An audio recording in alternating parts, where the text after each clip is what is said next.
माझे अत्यंत जीवलग आणि खूप जुने मित्र. म्हणजे ज्यावेळेस मी कॉलेज संपून सातारला आलो तेव्हापासूनची आमची मैत्री.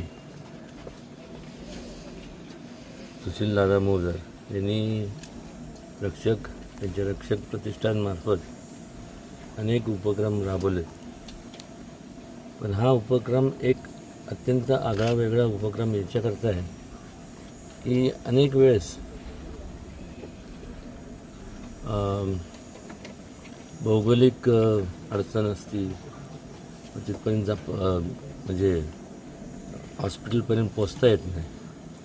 आणि त्याकरता अत्यंत विचारपूर्वक त्यांनी ही हेल्थ केअर गाडी तयार केलेली आहे. त्याच्या माध्यमातून अत्यंत दुर्लक्षित दुर्गम भाग खास करून यांच्या सेवेकरता, जेणेकरून त्यांना त्या ठिकाणी संपूर्ण त्यांची शरीराची काय परिस्थिती आहे ही त्यांना समजली गेली पाहिजे. आणि त्याच्या माध्यमातून त्यांना मोठ्या प्रमाणावरती म्हणजे औषध उपचार करता येईल. बऱ्याच वेळेस केवळ फक्त असे जे लोक असतात जे डोंगरी परिसरात, जे अत्यंत म्हणजे दुर्गम परिसरात राहतात, त्यांना हॉस्पिटलपर्यंत पोचता येत नाही. खास करून यांच्याकरता याचा उपयोग होणार आहे. असं म्हणत नाही की इतरांकरता होणार नाही, पण जे शहरी भागात राहतात ते हॉस्पिटलमध्ये जाऊ शकतात. पण ही जी लोकं आहेत त्यांना त्यांच्यापर्यंत पोचणं आणि त्यांचं संपूर्ण हेल्थची म्हणजे त्यांच्या आरोग्याची परिस्थिती काय ही त्यांना समजून सांगणं हे या रक्षक प्रतिष्ठानच्या माध्यमातून होणार आहे. म्हणजे मला वाटतं आहे की अशा प्रकारचा हा जो उपक्रम आहे, मला नाही वाटत, म्हणजे माझ्या माहितीप्रमाणे मी सांगतो, असा दुसरा कोणी अजून राबवला असेल, कदाचित असेल सुद्धा, पण माझ्या तर वाचण्यात किंवा माझ्या बघण्यात तर नाही आलं.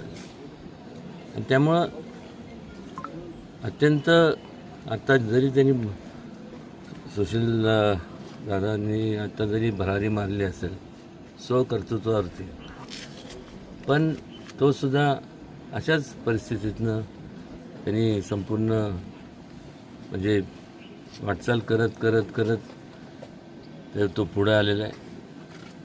त्याची जाणीव त्यांनी जी ठेवली आहे त्याबद्दल त्याचं कौतुक करावं थोडंच आहे. आणि हा जो विचार आहे की जे लोक हॉस्पिटलपर्यंत जाऊ शकत नाही किंवा आर्थिक परिस्थितीमुळे त्यांना किंवा तिथं भौगोलिकदृष्ट्या जाऊ शकत नाही, तर त्यांच्यापर्यंत पोचून त्यांच्या संपूर्ण हेल्थचं, आरोग्याचं त्यांना संपूर्ण पॅरामीटर्स समजून सांगणं हे त्यांनी त्याचं रक्षक प्रतिष्ठानच्या माध्यमातून त्यांनी या सगळ्यांनी त्यांनी म्हणजे स्वतःचं कर्तव्य समजलं. अत्यंत स्तुत्य असा हा उपक्रम आहे. माझं तर म्हणणं आहे की याचं ठिकठिकाणी खास करून शासनाने याचं अनुकरण करावं आणि शासनाने त्यांच्या माध्यमातून अशा प्रकारच्या संपूर्ण मेडिकल चेकअप्स, बऱ्याचशा चेकअपच्या अशा व्हॅन्स निर्माण कराव्यात. कारण एखादा मेडिकल कॅम्प जेव्हा आपण घेतो तर सगळ्यांना त्या ठिकाणी पोचता येत नाही.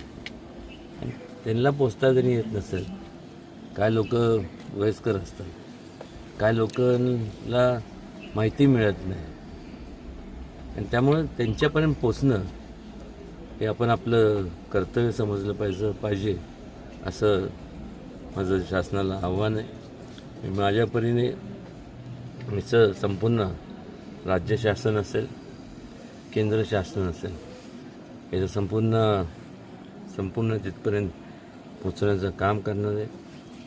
आणि मनापासून खरं म्हणजे कौतुक मी उगीच करत नाही, पण म्हणजे ह्या अशा ज्या दुर्लक्षित लोकांच्याबद्दल अंतःकरणातनं जो माणूस विचार करतो त्याचं कौतुक म्हणा, त्याचं काय त्याला म्हणजे कौतुक म्हणण्यापेक्षा त्याचं विजन किती असेल तुम्ही बघा. शिक्षण प्राप्त झालेले अनेक लोक बघितलेत, काहींनी मेडिकल सायन्समध्ये PhD केल्यात, हे केलं ते केलं, पण ह्या लोकांना हे का सुचलं नाही? लोकांची सेवा म्हणजेच देवाची सेवा असं या ठिकाणी मला सांगावंसं वाटतं. अत्यंत स्तुत्य असा कार्यक्रम आहे. किंबहुना म्हणजे मलासुद्धा मी म्हणजे दुसऱ्याचं बोलण्यापेक्षा मी माझं स्वतःच सांगतो, मलासुद्धा सुचलं नव्हतं, हे सुशीलला सुचलं. हे तुम्ही विचार करा, किती विचारवंत माझा मित्र आहे. आणि खऱ्या अर्थाने एवढे आशीर्वाद त्याला मिळणार आहे.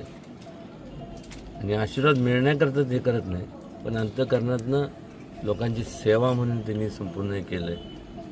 खऱ्या अर्थाने मित्र असावा तर ह्या शहाण्यासारखा. श्रीमंत छत्रपती वीर प्रतापसिंह राजे भोसले आमचे मार्गदर्शक यांच्या वाढदिवसानिमित्त आमच्या महाराज साहेबांनी हे व्हॅनचं डिजिटल व्हॅनचं लोकार्पण सोहळा आता झालेला आहे. तर आपण सर्व उपस्थित आहात, धन्यवाद. कुठं कुठं असेल गाडी? सातारा लोकसभा मतदारसंघात सगळ्या ठिकाणी गाडी सर.